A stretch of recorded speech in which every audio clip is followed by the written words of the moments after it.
तो यार कैसे हैं आप लोग। मैं हूं नीम सत्तार और आप लोग देख रहे हैं मेरा यूट्यूब चैनल। फाइनली ऑस्ट्रेलिया ने जो है वो अपना पहला वर्ल्ड कप का मैच जीत लिया है और अपने पहले 2 पॉइंट्स हासिल कर लिए हैं। ऑस्ट्रेलिया ने श्रीलंका को जो है वो जबरदस्त तरीके से शिकस्त दी है और एक अच्छे मार्जिन से शिकस्त दी है और अपना नेट रन रेट भी कुछ बेहतर किया है। लेकिन श्रीलंका ने जो है वो बिल्कुल वही काम किया है जो कि पाकिस्तान ने इंडिया के खिलाफ किया था, क्योंकि श्रीलंका जो है वो पिछले मैचेस में जबरदस्त किस्म की परफॉर्मेंस देता हुआ आ रहा था। ऑल दो के वो मैचेस पिछले हार रहा था, लेकिन जिस तरह की वो परफॉर्मेंस दे रहा था और फाइट बैक कर रहा था तो लग रहा था कि इस मैच में भी वो फाइट बैक करेगा। लेकिन इस मैच में जो है वो श्रीलंका ने बहुत ही मायूस किया, क्योंकि उन्होंने जो है वो बिल्कुल भी जबरदस्त किस्म की परफॉर्मेंस नहीं दी और ऑस्ट्रेलिया ने ये मैच जो है वो आसानी से जीत लिया। टॉस जीतकर जो है वो श्रीलंका ने पहले बैटिंग का फैसला किया और जिस तरह का स्टार्ट उनके ओपनर्स ने दिया तो लग रहा था कि आज का दिन जो है वो श्रीलंका का है और आज हमें जो है वो ऑस्ट्रेलिया ये मैच हारता हुआ दिख रहा था, क्योंकि जिस तरह का जबरदस्त किस्म का स्टार्ट उनके ओपनर्स ने दिया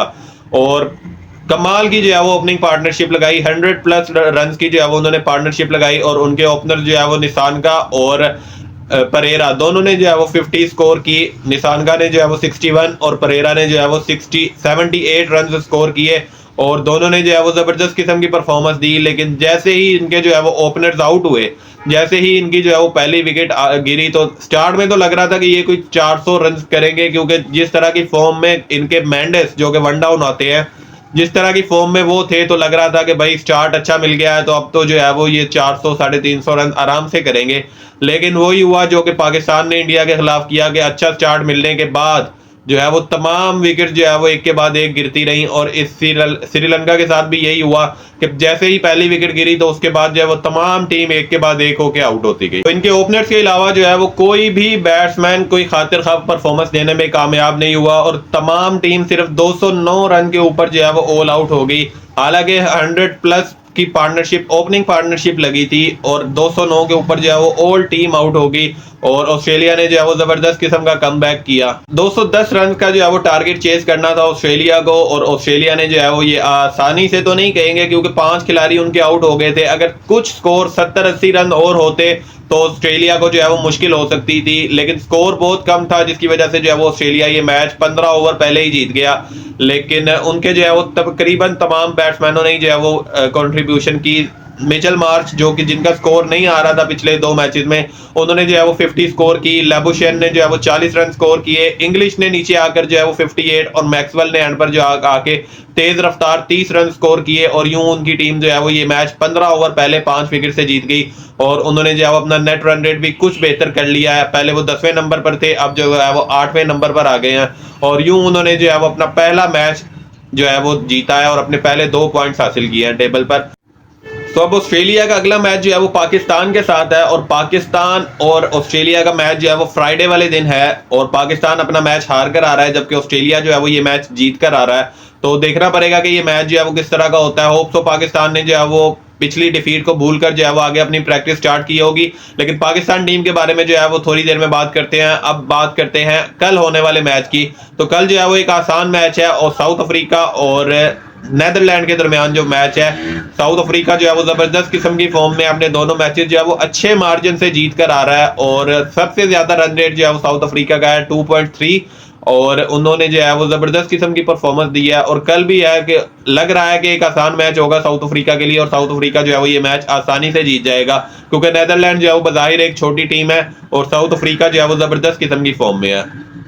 तो देखते हैं कि कल जो है वो साउथ अफ्रीका किस तरह की परफॉर्मेंस देता है और अपना नेट रन रेट जो है वो क्या मजीद बेहतर करता है या नेदरलैंड जो है वो टफ टाइम देता है साउथ अफ्रीका को। तो अब बात कर लेते हैं पाकिस्तान टीम की। पाकिस्तान जो है वो अपने अगले मैच जो कि उनका ऑस्ट्रेलिया के साथ फ्राइडे वाले दिन है उसकी प्रैक्टिस कर रहा है। 3-4 दिन थे पाकिस्तान के पास, तो पाकिस्तान जो है वो होप्स अपनी गलतियों से सीख रहा होगा और पिछले मैच की डिफीट को भूल कर जो है वो अगले मैच की तैयारी कर रहा होगा, क्योंकि अगला मैच जो है वो पाकिस्तान के लिए जीतना बहुत जरूरी है। लेकिन इंडियंस जो है वो पाकिस्तान के टीम के जो है वो पीछे पड़े हुए हैं और उन्होंने जो है वो खबरें आ रही हैं कि मोहम्मद रिजवान के खिलाफ जो है वो FIR दर्ज करवा दी है और सिर्फ इसलिए कि उन्होंने जो है वो ऑन द फील्ड नमाज पढ़ी है। और मुझे नहीं समझ आ रही कि किस तरह के लोग हैं जो कि इस तरह की जो है वो घटिया हरकतें कर रहे हैं कि उसने ऑन द फील्ड नमाज पढ़ी तो उसके ऊपर जो है वो आप FIR दर्ज करवा दे। ये कौन सा कानून उसने जो है वो तोड़ा है? क्या आईसीसी मना करता है कि आप जो है वो ऑन द फील्ड नमाज नहीं पढ़ सकते? क्या इंडिया का कानून मना करता है कि आप जो है वो स्टेडियम में नमाज नहीं पढ़ सकते? मुझे लग रहा है कि सिर्फ ये वही बंदा है जिसने जो है वो ज़ैनब अब्बास के खिलाफ भी जो है वो एफआईआर और आईसीसी को लेटर लिखा था,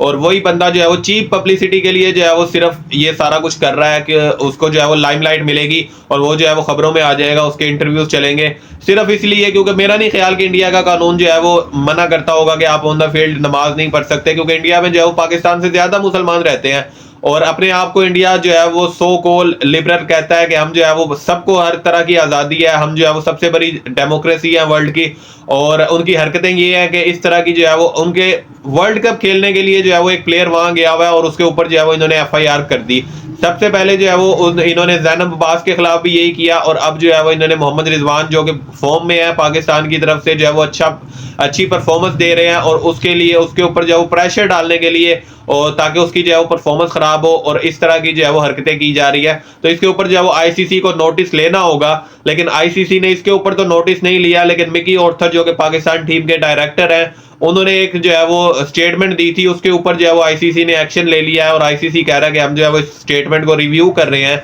क्योंकि मिकी ऑर्थर ने जो है वो सच बोलते हुए ये कहा था कि